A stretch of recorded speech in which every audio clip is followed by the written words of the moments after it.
예, 이 시간에는 이사야 46장 10절에 대해서 구체적으로 한번 해석을 해볼까 합니다. 이사야 46장 10절 말씀 이렇습니다. 내가 종말을 처음부터 고하며 아직 이루지 아니할 일을 옛적부터 보이고 이르기를 나의 모략이 설 것이니 내가 나의 모든 기뻐하는 것을 이루리라 하였노라.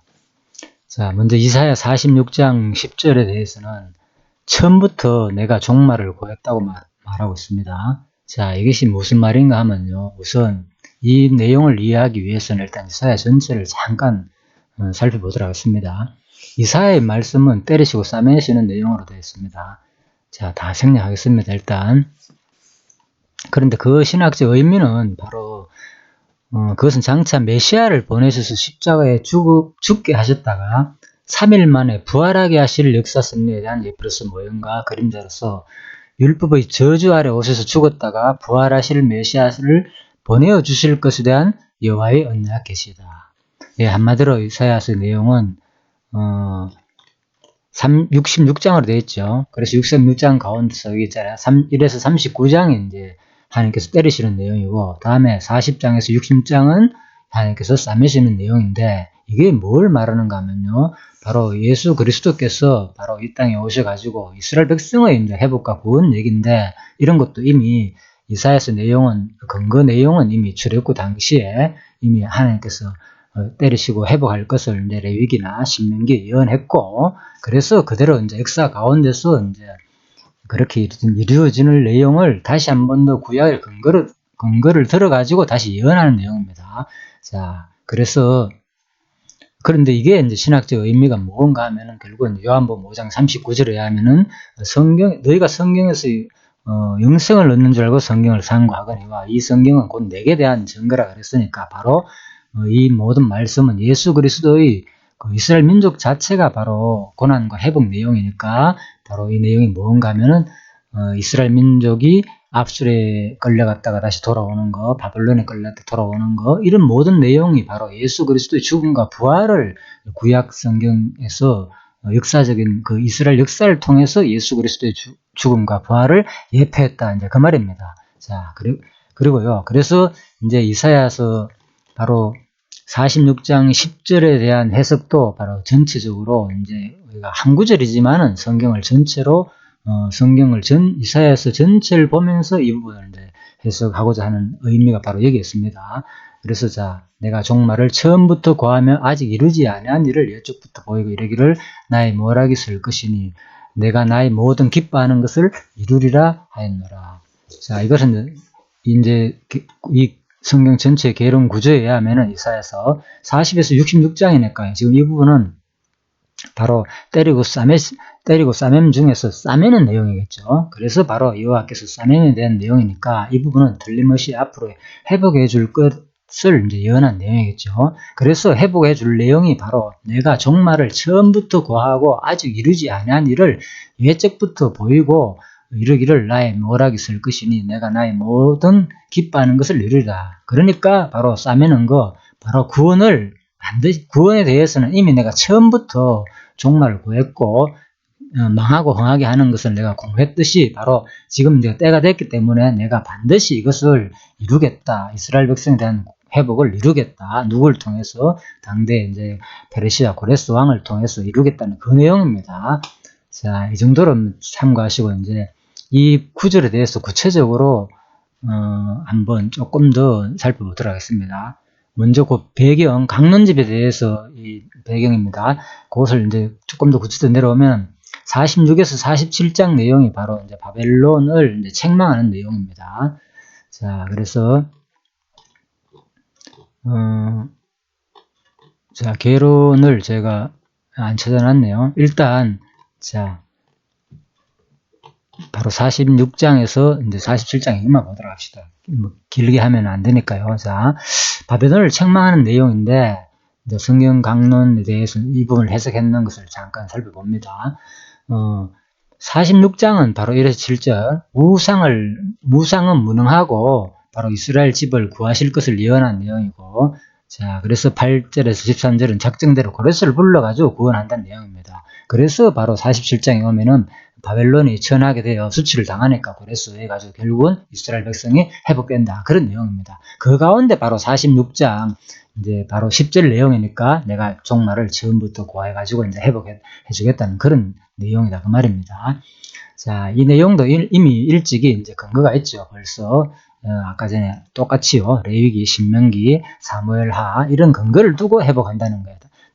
당연하게 이스라엘 백성들이 그냥 시간이 돼서 회복되는 게 아니고 이미 창세전에 예언했고 그 구약에서 이미 예언한 대로 선지자가 미리 모세를 통해서 예언한 대로 그대로 지금 다시 한 번 더 이제 누가 그 근거에 의해 가지고 바로 이사야가 예언함으로 말미암아 가지고 틀림없이 이스라엘이 바로 이제 페르시아 때에 보레스 왕에 의해 가지고 이제 회복이 된다. 바벨론에 이제 포로를 끌려갔지만은 자, 그 내용입니다. 자, 그 다음에 46장 10절에서 11절 자, 이 부분 이제 구체적인 해석을 한번 봅시다. 어떻게 나는지 강론집에서는요. 이사야 선지자가 작정하신 뜻대로 이룰 고레스를 자,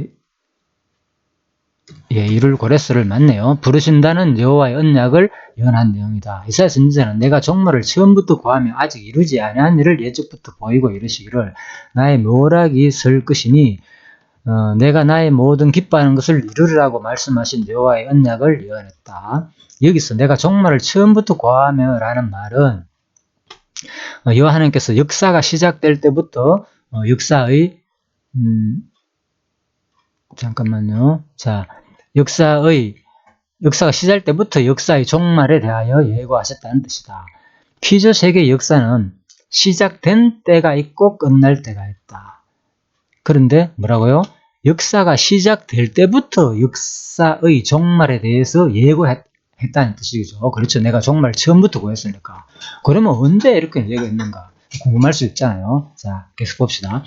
여호와님께서는 피조세계 역사의 끝을 작정해 놓으시고 역사를 시작하셨다 뿐만 아니라 역사 섭리 과정에 있어서도 섭리하실 일을 모두 작정해 놓으시고 작정대로 이루실 것을 미리 알게 하신 후에 이루어 가신다. 예, 그래서 끊임없이 이제 선지자가 예언하고 난 다음에 그렇게 이룬다는 겁니다.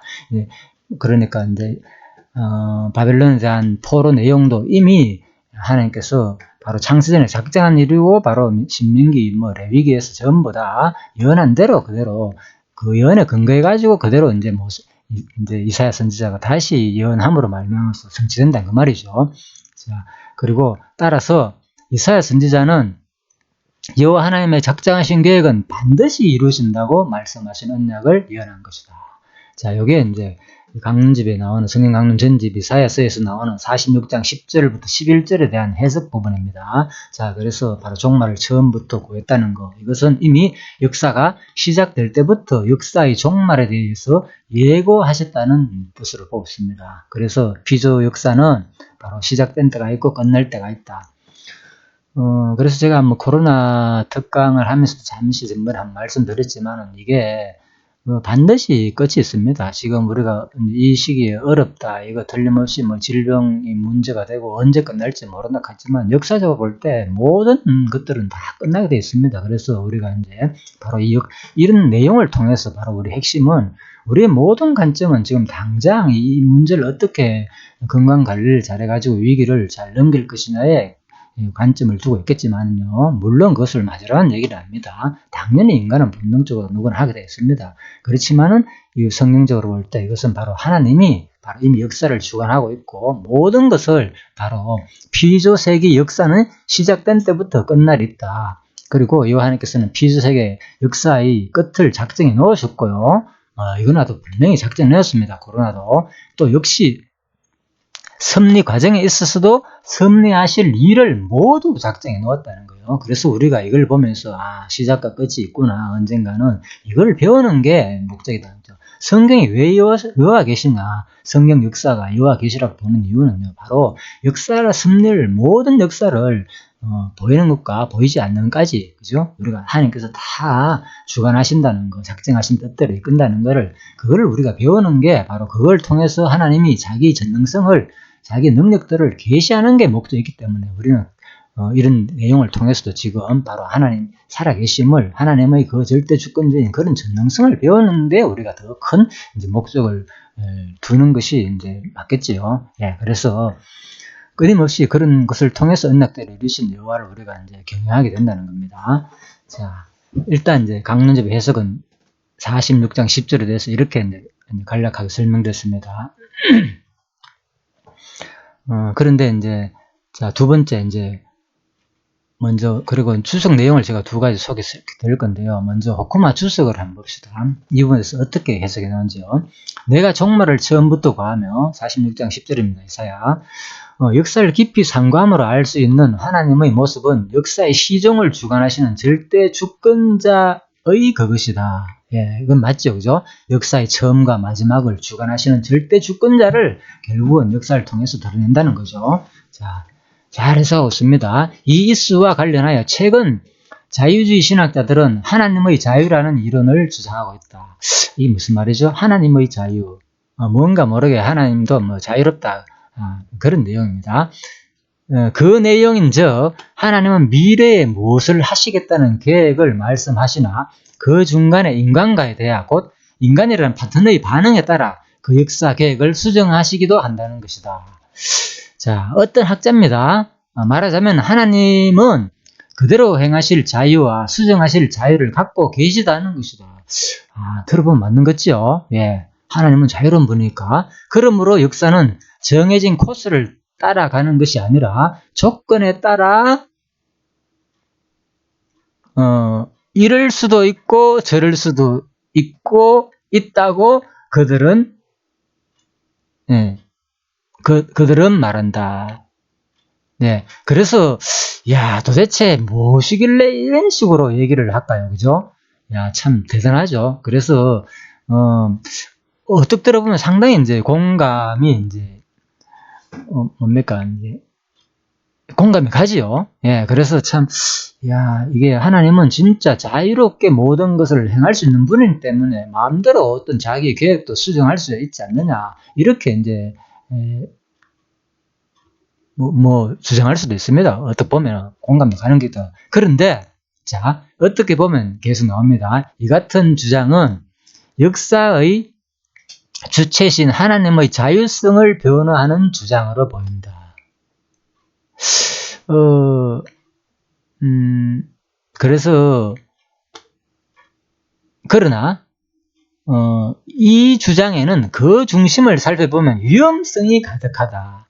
예, 그래서 제가 이제 이 부분을 특히 조금 말씀드리기 위해서 사실 오늘 특별히 이사야 46장 10절을 이제 생각하는 겁니다. 예, 우리가 이제 하나님에 대해서 제대로 성경 한 구절을 통해서라도 하나님에 대해서 어떤 분인지 한번 예를 들면 학자 견해를 이렇게 밝혀놨잖아요. 진머리입니까? 이런 사람들은 아무튼 이렇게 하나님의 자유라는 이론을 주장한다 하는데 많은 사람들이 이런데 공감을 갈 수도 있고 넘어갈 수 있기 때문에 우리가 이제 이 내용을 통해서 짧은 구절이지만 한번 생각해 보자는 의미에서 제가 이거 말씀드린 겁니다. 그러나 이 주장에는 그 중심을 살펴보면 위험성이 가득하다. 하나님의 자유를 말하는 것 같으나 실제에 있어서는 인간의 자유를 말하기 위하여 그같이 주장한 것이다. 예. 그래서 이제 이건 호쿠마 주석 내용입니다. 인간의 역할, 반응의 중요성을 확대시킨 이 주장은 결국 하나님을 인간의 하수인으로 전락시켜버린다. 물론 성경은 인간의 행위에 따른 하나님의 반응을 적고 있습니다. 예, 죽을 것을 선언받았지만 기도를 통하여 그의 생명을 연장받은 히스기야가 그 대표적인 모범이다. 그러나 이 사건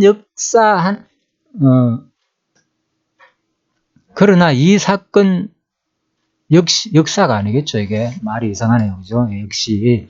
그러나 이 사건 역시 하나님의 주권적 계획 하에서 되어진 것임을 우리는 기억해야 한다. 예, 그렇죠. 예, 하나님은 인간의 반응에 따라 그의 계획을 변경하는 분이 아니시다.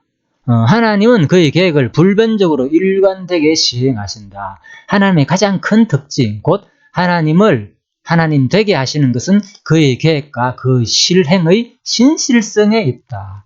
예, 확실하게 정리를 해놓았네요. 그렇지만은, 뭔가 제가 읽으면서, 그러나 이 사건 역시 하나님의 주권적 계획하에서 되어진 것임을 우리는 기억해야 된다. 그래서 한 예로 바로 히스기야가 더 대표적인 예다. 그래가지고 제가 이제 조금 더 이제 이 주석을 보완하기 위해서 제가 나름대로 강론집을 근거로 해가지고 또 다시 보충 설명 드리겠습니다. 자, 다윗왕조의 보, 왕하 18장에서 25장에 보면요. 자, 이제 히스기야 내용이 나옵니다. 다윗왕조가 존속하는 내용, 또 히스기야의 통치, 그리고 히스기야의 침략, 자, 히스기야의 승리, 아수르의 침략, 히스기야의 승리 부분이 나옵니다. 자, 아수르가 침략할 때 히스기야가 승리하는 내용이 이제 어떤 내용이 있는가 하면은 바로 19장에, 자, 히스기야의 승리. 자, 히스기야가 이사야 선지자로부터 승리의 약속을 받은 그 전에 뭐였습니까? 18장 아수르 침략이 있었죠. 그러니까 이제 이사야 선지자가 바로 틀림없이 이제 승리할 것이다. 그런데 그 배경을 잠깐 봅시다. 바로 8장 19장 8절에 14절에 보면 아수르 왕이 히스기야에게 협박 내용의 편지를 보냅니다. 그러니까 바로 14절에서 19절에 보면 히스기야가 요 앞에 편지를 펴놓고 기도를 드립니다. 자, 그래서 20절에서 28절, 19장, 이사야를 통해 아수르를 돌려보내신다는 응답을 받고 예루살렘을 회복해서 구원해 주신다는 약속을 계속 받습니다. 자, 그래서 바로 히스기야가 이렇게 기도했기 때문에 결국은 이렇게 이제 쉽게 말해가지고 이제 뭡니까 기도 응답을 받아가 아수라를 물리치고 자, 그렇게 회복되는 내용입니다. 그런데 20장에 보면요. 바로 이제 기도 내용이 구체적으로 나옵니다. 20장 1절에 7절. 병든 히스기야의 기도가 응답이 되고 구원이 약속되는 내용이 20장 1절에 7절 나옵니다. 자, 그런데 이제 왕하 20장 1절을 한번 봅시다. 그때 어떻게 했는가 하면요. 그때 히스기야가 병들어 죽게 되매 아모스의 아들 선지자 이사야가 저에게 나와서 이르되 여호와의 말씀에 너는 집을 처치하라. 네가 죽고 살지 못하리라 하셨나이다. 자, 왕하 20장 1절에 보면 히스기야한테 병들어 죽게 되니까 틀림없이 너는 이제 예언하죠. 아모스가 이사야한테. 그러니까 아예 너 집 처단하고 이제 죽을 각오하라. 이미 죽기 전에 모든 거 다 아들한테 물려주고 할 거 다 하고 하라. 자, 예언도 하고 준비할 거 다 하라 그 말입니다. 자, 그런데 20장 5절에 봅시다.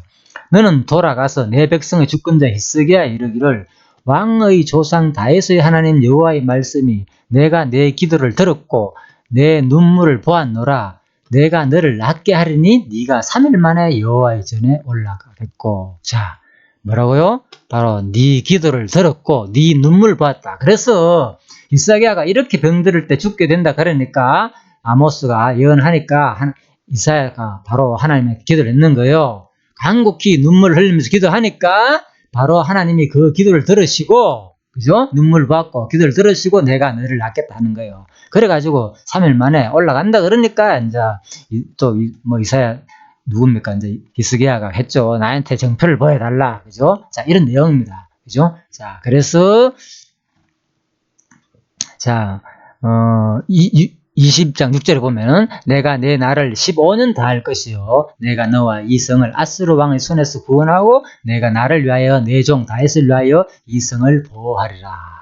자, 그리고 이제 6절에 15장 6절에 왕하 자, 20장 6절에 보면요. 이제 이런 말이 있죠. 그래가지고 바로 하나님은 이제 주기는 구원해 주시는데 뭐라고 했습니까? 지금 바로 여기 이제 같은 구절이 제가 두 개가 있네요. 자, 왕하 20장 6절에, 구원하는데 어떤 표현을 하면요. 내가 네 나를 15년 더 할 것이며, 내가 너와 이 성을 아수르 왕의 손에서 구원하고, 내가 나를 위하여 또 내 종 다윗을 위함으로 이 성을 보호하리라 하셨더라. 자, 그래서 사실 이제 19장 내용을 보면은 기도했기 때문에 이렇게 힘들어가지고 편지를 놓고 하니까 기도했기 때문에 하나님께서 이렇게 15년을 연장해 준다 이런 내용으로 되어 있습니다. 분명히. 그런데 실질적으로 다시 20장 6절에는 어떻게 설명하고 있는가 하면요. 바로 내가 나를 위하고 또 내 종 다윗을 위함으로 뭐 한다고요? 이 성을 보호한다고 또 말하고 있는 거예요. 그리고 또 사무엘하 7장 13절에 보면 저는 내 이름을 위하여 집을 건축할 것이요 나는 그 나라 위를 영원히 건국하리라. 그러니까 바로 왕하 20장 6절의 이 말은요, 이미 하나님께서 누구한테, 사무엘 선지자한테, 그 아비가 아니죠, 고조상 다윗한테, 그죠? 바로 이미 네 나라 위가 영원히 경고한다고 약속했기 때문에, 그죠? 바로 그것을 언약을 이루기 위해서 지금 왕하 20장에서 다시 한 번 더 나를 위하여 내 종 다윗을 위함으로 하나님이 먼저 약속했잖아요. 나를 위하는 건 약속을 말하는 거고, 그리고 약속대로 다윗한테 또 언약했기 때문에 사무엘하 7장에서, 그죠? 네 나라가 영원히 건강한다 그랬기 때문에 다윗의 왕가가 무너지면 안 되잖아요. 그래서 지금 네가 기도해가지고 우선은 네 기도가 간절하고 네 눈물 봤기 때문에 들어주는 거지만은, 근본 들어주는 것은 이미 내가 약속했고, 예? 사무엘하에서. 그래서 그것을 언약을 이루기 위해서 내가 지금 네 기도를 들어준다고 20장 후반부에는 이렇게 또 설명을 하고 있습니다. 그래서 우리가 19장 내용을 보면은 바로 이렇게 이스기야가 요 앞에 편지를 펴놓고 간곡히 이렇게 기도했기 때문에 이렇게 병을 나사 줬다고 보이는 거지만은, 그죠? 실제 내용은 바로 하나님이 작정한 대로 이루시는 근본 뜻대로 됐다, 그 말입니다. 그래서 바로 주석에서는 이 설명을 구체적으로 해놓지 않았습니다. 그래서 이제 이 주석을 볼 경우에는 이제 복음화 주석의 말입니다. 이사야 46장 10절 부분에서는, 그러나 이 사건 역시 하나님의 주권적 계획하에서 되어진 것임을 우리는 기억해야 된다, 이렇게만 적어놨기 때문에 제가 그거를 잠시 이제 설명을 드렸습니다. 자, 그리고 이제 마지막으로, 자, 옥스퍼드 원어 대전에서는 크게 설명이 없더라고요. WBC 주석도 마찬가지고요. 그래서 옥스퍼드 원어 대전에서는 내가 시조부터 종말을 알리며, 자, 이 부분은 간략히 이렇게 있습니다. 이것이 하나님 역사가 시작되기도 전 태초부터 그 이루어질 모든 일들의 결과와 과정을 명확하게 말씀하실 수 있다는 의미다. 자, 이렇게만 해놨습니다. 하나님은 처음부터 종말을 다 하고 한다. 그런 절대 주권자, 역사의 주인이고 절대 주권자를 보여줍니다. 예, 크게 해놓고 비슷하게 설명해놨네요, 그죠? 자, 오크마하고. 그리고 물론 더 분량이 많지만 너무 자세하게 많이 해놨기 때문에 제가 생략한 겁니다. 그리고 이제 WBC 같은 경우에는 이것 간략하게 설명해놨더라고요. 진짜 WBC는 크게 설명이 없습니다. 너무 간략하게 그냥 이 부분만 설명해놨습니다. 여기 답니다. 그래서 9절에서 심지어 11절까지 주석 내에도 아주 간략하게 되어 있습니다. 어떤 거는 보면 또 상당하게 다른 어느 주석보다도 더 상세하게 되는 것도 있지만은, 이 부분은 여기서는 아주 간략하게, 이제 야훼는 동방에서 독수리를 부르신 자신의 계획으로 동일한 일이 다시 일어날 것이라고 주장하신다. 그래서 결국은 이제 동방에서 독수리를 불러가지고 결국은 이제 누굽니까? 바로 고레스를 불러가지고 이제 회복해준다. 그 내용으로 간단하게 그냥 설명하고 있습니다. 자, 지금까지 이제 이렇게 살펴봤는데, 이사야 46장 10절 말씀은 바로 핵심적으로 바로 이 사건은 뭐냐? 내가 종말을 처음부터 구했다는 거죠. 그래서 이 구절에 대한 설명은 바로 하나님이 역사의 주관자이고, 우선 보면은 이 과정 속에서는 바로 인간이 어떻게 이스기야의 기도, 예를 들었죠, 그죠? 하나님은 어떤 이제 제가 이걸 오늘 46장 10절을 설명한 이유는 사실 이 복음화 주석을 보면서 이게 좀 더 내용을 좀 더 보충 설명할 필요가 있다 싶어서 제가 그 생각이 들어서 하는 겁니다, 사실은요. 그래서 분명히 잘 설명해 줬습니다. 내가 종말을 처음부터 구하고, 자, 이 부분에서, 그죠? 그래서 어떻게 보면은, 그런데 하나님의 자유라는 이론을 주장하면서, 그래, 신머리 같은 이런 사람들 주장에 의하면 하나님의 자유라는 이론을 주장하다 보니까 우리가 어떻게 보면은 인간의 자유를 말할 수 있기 때문에, 인간이 워낙 자유로운 존재니까 하나님도 자유로운 존재이기 때문에 어떤 데 구속되지 않는다. 그래서 자기 계획도 때에 따라 이렇게 변경할 수도 있고 수정하기도 하고 변경도 한다. 패턴에 따라 가지고, 그죠? 곧 인간이라는 패턴의 반응에 따라 그 역사 계획을 수정하기도 한다. 그래서 제가 이 부분을 보면서 아마 많은 사람들이 아직도 이런 생각을 가지고 있지 않나, 이 생각이 들어가지고 제가 이 부분을 조금 더 설명할 필요가 있다는 생각이 들어가지고 잠시 제가 하는 공부를 제쳐두고 일단 이 구절을 잠깐 한번 살펴봤습니다. 그래서 결론적으로 바로 우리는 바로 이스라엘의 길을 예를 들어놨기 때문에 히스기야의 기도의 예를 보면 또 봐라 본문 보니까 그래 기도했기 때문에 눈물로써 기도했기 때문에 들어줬지 않냐 이렇게 이제 표현되는 것 같지만은 이제 왕하 20장 그죠 여기 나오잖아요 그죠 20장 5절에 그죠 내가 눈물을 보았으므로 내가 너를 낫게 하리니 이렇게 됐지만은 결국은 전후 맥락을 살펴볼 때는 틀림없이 하나님이 이제 이 주석 내용대로 이미 그죠 이 사건 역시 하나님의 주권적 계획 하에서 되어진 것임을 우리는 기억해야 된 것처럼 분명히 하나님의 역사 섭리는 단순히 인간의 뭐 기도 여건에 따라 되는 것처럼 표현은 그 과정 속에서 분명히 히스기야의 기도 때문에 하나님께서 간곡히 기도했기 때문에 들어줍니다. 그 과정은. 그래서 성경의 모든 것은 작정이 우선이고요. 언약이 우선입니다. 언약은 작정 가운데서 포함되는 거죠. 그리고 구체적인 기도 내용도 바로 히스기야의 직접적인 기도와 직접적인 상황 변화 살려주는 내용도 바로 그 언약에 포함된다는 겁니다. 그래서 우리가 이 모든 과정이 전체적으로 작정과 언약과 구체적인 행동, 그래서 기도하는 거에 따라 들어주는 그 하나님도 그 부분만 봐서 안 되고 바로 그 앞에 하나님의 언약도 같이 봐야 되고 또 더 크게는 하나님의 영원한 작정까지 같이 봐야만 이제 성경이 정확하게 해석된다고 이제 볼 수가 있겠습니다. 그래서 끊임없이 여러분들도 어떤 한 구절에 어떤 견해나 그렇게 해석을 하지 마시고 이게 바로 문법적 해석입니다. 문법적 해석이라는 것은 성경 해석하고 사물리에서 항상 말씀드렸죠. 이것은 문맥적 해석을 말한다고. 그래서 우리가 성경 읽을 때 항상 이 부분은 나오게 되어 있습니다. 하나님은 때에 따라 상황에 따라 가지고 하니 직접적으로 네가 이렇기 때문에 내가 벌한다. 그래서 때리시고 싸매는 부분 앞부분 이사야 39장 앞부분을 보면요. 전부 다 너희들이 이렇게 했기 때문에 내가 너희를 벌할 것이다. 이렇게 나옵니다. 하나님께서 징계도 하고 때린다. 그렇지만은 결국은 싸매는 부분에서는 바로 하나님의 언약을 들어가지고 이렇기 때문에 내가 반드시 언약한다. 어떻게 읽어보면 또 이사야서에서는 네가 잘못했기 때문에 내가 때린다.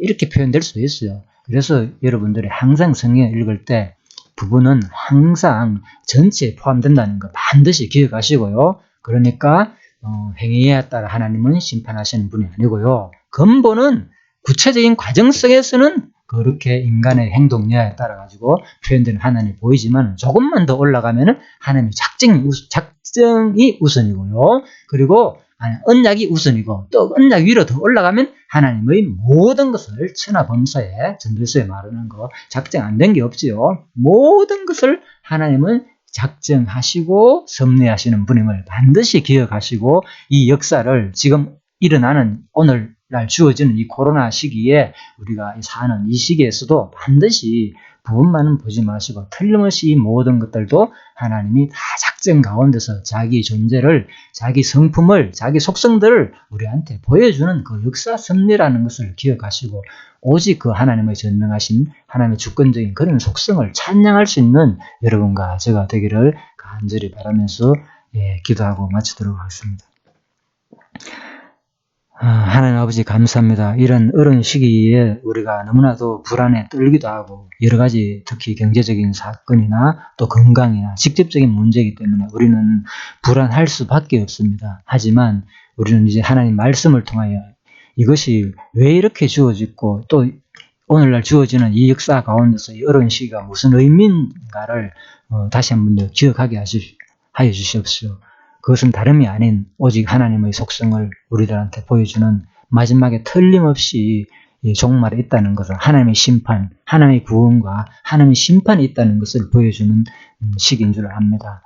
하나님, 이러한 시기를 참 한평생을 살면서 자주 우리에게 와닿지 않는 것입니다. 이 특별한 시기에 특별히 하나님이 주어진 하나님의 계시를 더 생생하게 배울 수 있는 저희들이 되게 하여 주시기를 간절히 바라오며 모든 것을 감사드리며 예수님 이름으로 기도드립니다. 아멘. 수고하셨습니다.